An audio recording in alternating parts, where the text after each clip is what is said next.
Okay, so now we've got our colors. We've got my first layer, got a really basic kind of swatch color palette. We're ready to start working with graphics on a toolbar, or on our artboard, sorry. And we're going to start with some basics in our toolbar.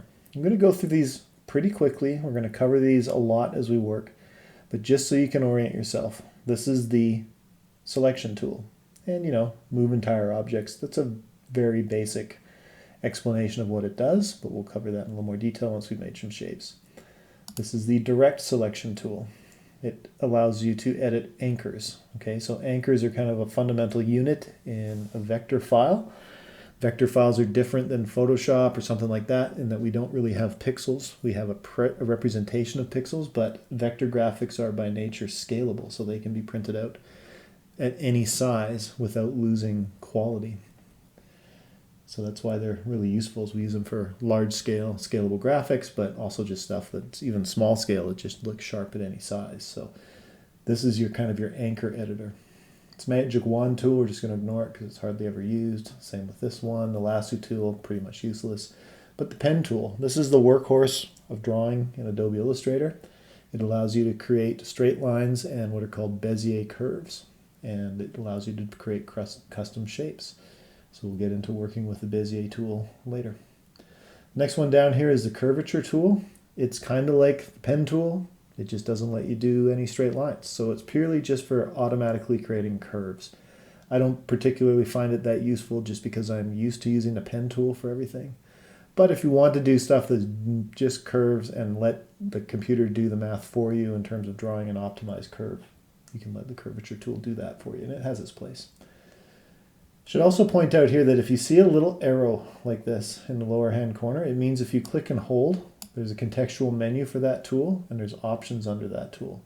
So under the pen, it's adding anchor points, deleting anchor points, and then just direct select anchor point tool. You're really not going to use that a ton because it basically does what the direct selection tool does.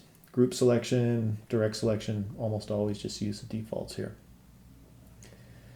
You get your type tool. So there's all kinds of type. I'm just going to note right now that Adobe Illustrator is not a page layout tool. It is not intended for doing paragraphs of type. You can do it, but you really shouldn't. What we're using Adobe Illustrator for when it comes to types is things like logos, word mark, decorative type treatments, this type of stuff. We're not doing typesetting of a book or brochure in Adobe Illustrator.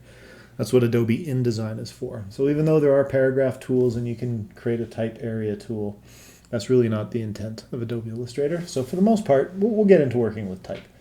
But just on that note, don't do your page layouts with paragraphs of type in Adobe Illustrator. You've got the line tool.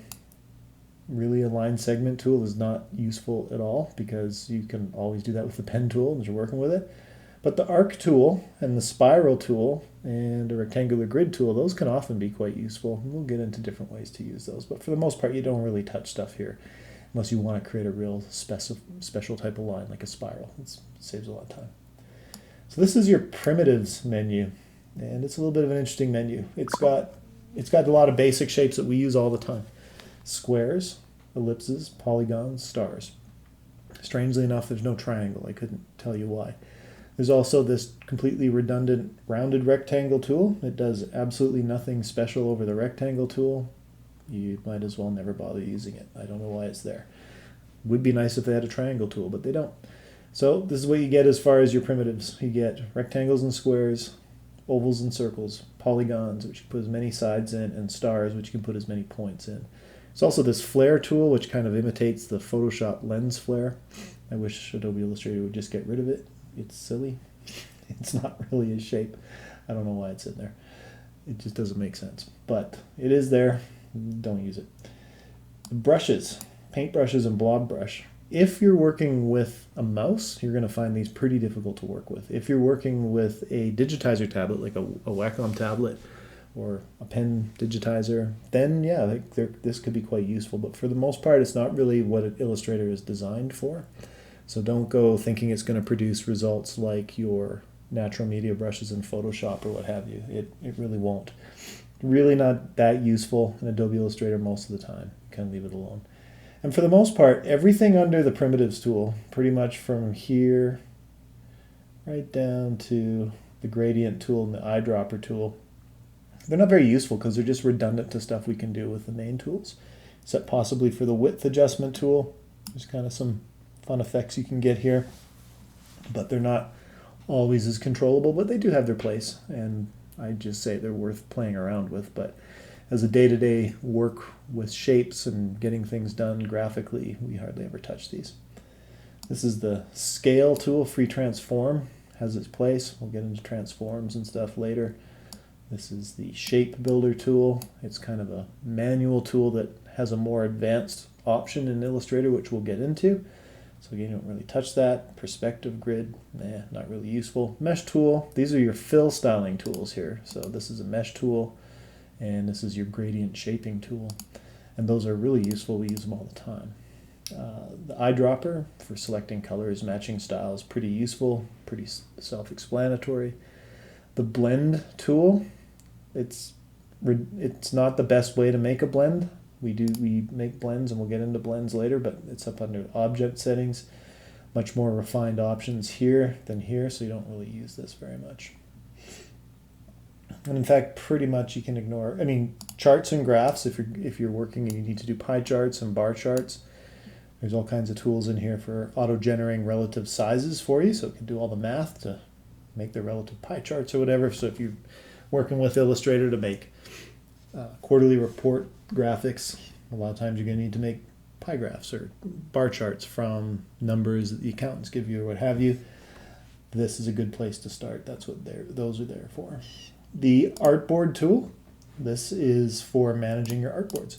You don't have to have them all on a line like this, and they don't have to all be the same size.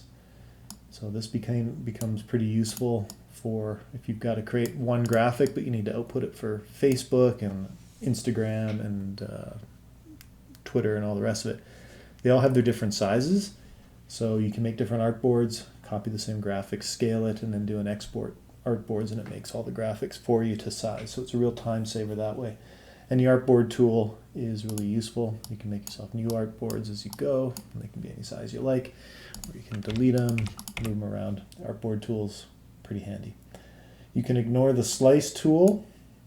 Totally out of date. Nobody uses it anymore. It's not relevant to the way we use Illustrator for making web graphics. Probably has a place here and there, but I certainly haven't found it in the past few years, so it's on its way out. The hand tool, this allows you to scroll around your workspace.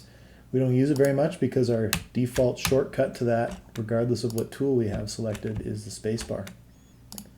So it's always really easily accessible, so you don't really need to ever really worry about it here. And as well, the magnifying tool, if you like interactive scrolling, you can do that, but of course you can always hit Control plus, and that zooms it in on whatever you have selected, or Control minus, increments in and out. Generally a little easier than going over and selecting this and clicking and dragging, but it's there. Magnifying tool is pretty self-explanatory. So last but not least, we have our fills and strokes. That's what these two things are. And pay attention to this little arrow here. That allows you to swap between your fills and strokes. And whatever is selected in the front here, by clicking on the square, that's selecting your fill. And this is the stroke. We'll get into fills and strokes in the next video after we finish this one up.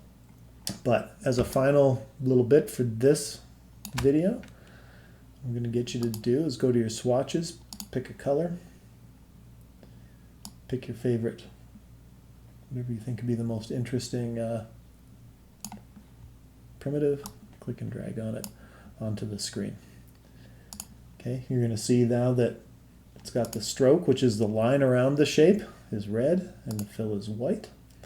I want to change the fill, go to swatches, make sure I've got the fill selected for it. Notice how it's exactly the same in the swatches palette. These do exactly the same thing.